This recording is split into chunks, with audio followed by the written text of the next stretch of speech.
जय श्री कृष्ण। तो भगवत प्रेमियों, आज आपको इस वीडियो में बताने वाले हैं काम क्रोध लोभ के बारे में। भगवान कृष्ण ने गीता अध्याय 16 के श्लोक 21-22 में कहा है, हे अर्जुन, काम क्रोध लोभ ये तीनों नरक के द्वार हैं, ये आत्मा को नरक की ओर ले जाते हैं। इसलिए हे अर्जुन, मनुष्य को इन तीनों को त्याग देना चाहिए और परमात्मा में ध्यान लगाना चाहिए। और भगवान कृष्ण ने अर्जुन से कहा है कि हे अर्जुन, मनुष्य जीवन ही एक ऐसा सरल साधन है, इसकी सहायता से ये मनुष्य शरीर से ही आत्मा परम गति को पहुंचती है, यानी कि मेरे परम धाम को पहुंचती है। ऐसा भगवान कृष्ण ने अर्जुन से कहा है।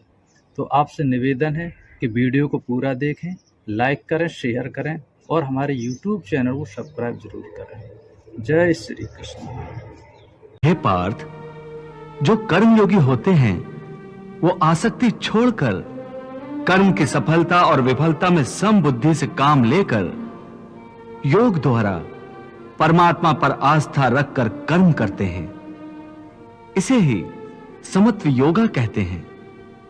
हे पार्थ, ईश्वर को समर्पण करने की भावना से किया हुआ कर्म फल प्राप्ति की कामना से किए हुए कर्म से कई गुना अधिक श्रेष्ठ है।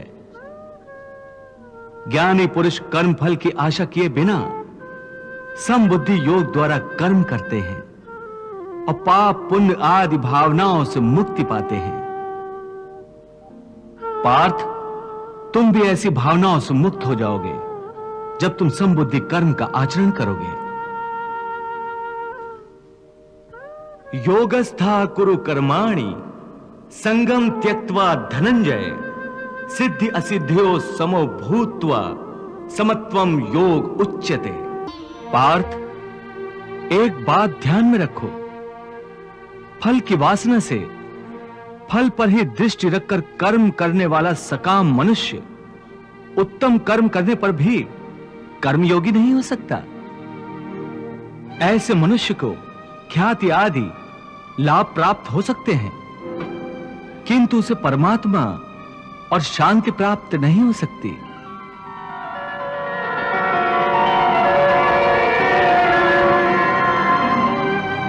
हे केशव, मनुष्य को पाप पुण्य दोनों बंधन कारक हैं। दोनों से भला बुरा प्रारब्ध बनता है।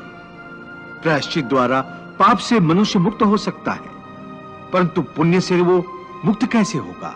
हे अर्जुन, पाप पुण्य, सुख दुख, यश अपयश आदि भावनाएं साधारण मनुष्य के लिए हैं, परंतु जो कर्मयोगी होते हैं वो इन भावनाओं से मुक्त होते हैं, आलिप्त होते हैं। कर्मयोगी अपनी अंतरात्मा की आवाज को परमात्मा का आदेश मानकर आचरण करते हैं। इसमें कहां आती है पाप पुण्य की भावना? हे पार्थ, यदि तुम मोह के अधीन हो गए हो तो निष्काम कर्मयोग कैसे अपनाओगे? तुम्हारी बुद्धि पर जो मोह के अंधकार का पटल छा गया है, उसे ज्ञान के प्रकाश से हटा दो और अपनी बुद्धि को मोह के दलदल से बाहर निकालो।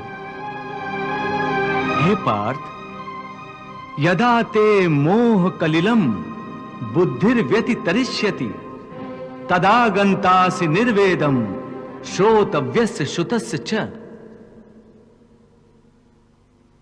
हे पार्थ, मोह बुद्धि का अज्ञान होता है और इसी अज्ञान के कारण मनुष्य भौतिक आकर्षण में फंस जाता है।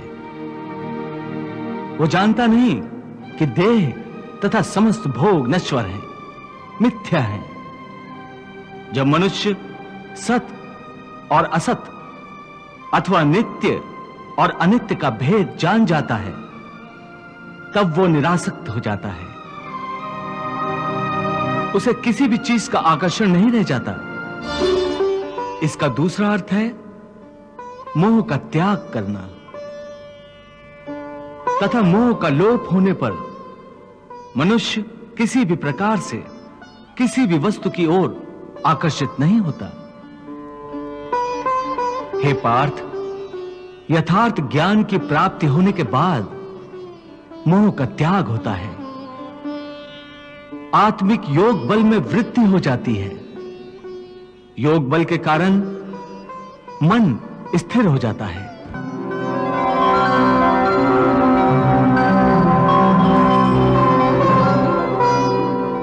और स्थित प्रज्ञ होने के कारण मनुष्य का परमात्मा के साथ योग हो जाता है।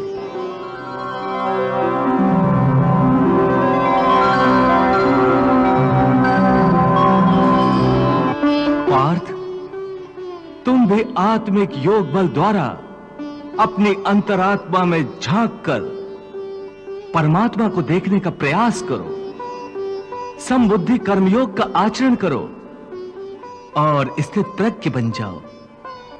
हे मधुसूदन, ये स्थित प्रज्ञ क्या होता है, इसे समझाओ। पार्थ, दुख भोगते हुए भी जिसके मन में उद्वेग नहीं होता और न ही जो सुख की लालसा रखता है, तथा जिसके हृदय में क्रोध, मोह, भय आदि विकारों के लिए कोई स्थान नहीं होता, वो मनुष्य स्थित प्रज्ञ है। दुखेषु अनुद्विग्न मनाः सुखेषु विगत स्पृहा वीत राग भय क्रोधा स्थित धीः मुनिरुच्यते। हे पार्थ, स्थित प्रज्ञ महापुरुष सुख दुख प्रत्येक अवस्था में आत्मिक शांति प्राप्त कर लेता है। परम आनंद में लीन होने से ऐसे मनुष्य को दुख और सुख कभी विचलित नहीं करते। ऐसे स्थित प्रज्ञ मनुष्य का मन उस दिए की भांति होता है जिसकी लौ स्थिर होती है, कभी डोलती नहीं।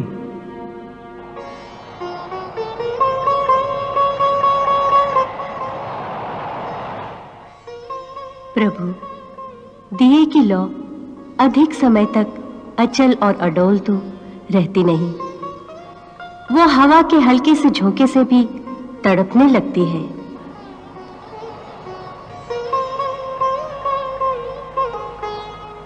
हाँ देवी पार्वती, प्रभु श्री कृष्ण यही तो समझा रहे हैं कि मनुष्य का मन कामनाओं की आंधी में रखे हुए एक दीपक की तरह होता है।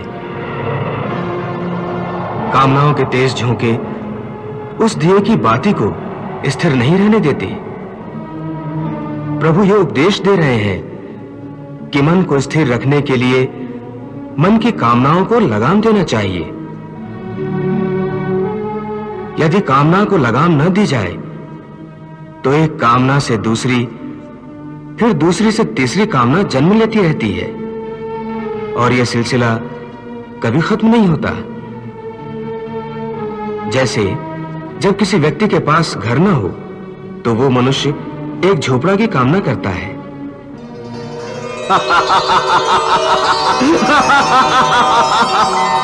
झोपड़ा मिल जाता है तो उससे बड़ा घर चाहता है, फिर उससे भी बड़ा घर, और फिर राजमहल की कामना करता है।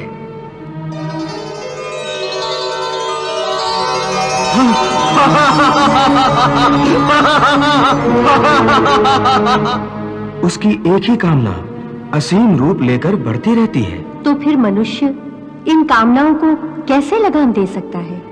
इसका सही और सरल उपाय यह है कि मनुष्य मन में संतोष पैदा करे। जहां जिस अवस्था में जिस क्षण में उसे संतोष प्राप्त हो जाए, वहीं उसी क्षण में प्राणी सुखी और शांत हो जाएगा।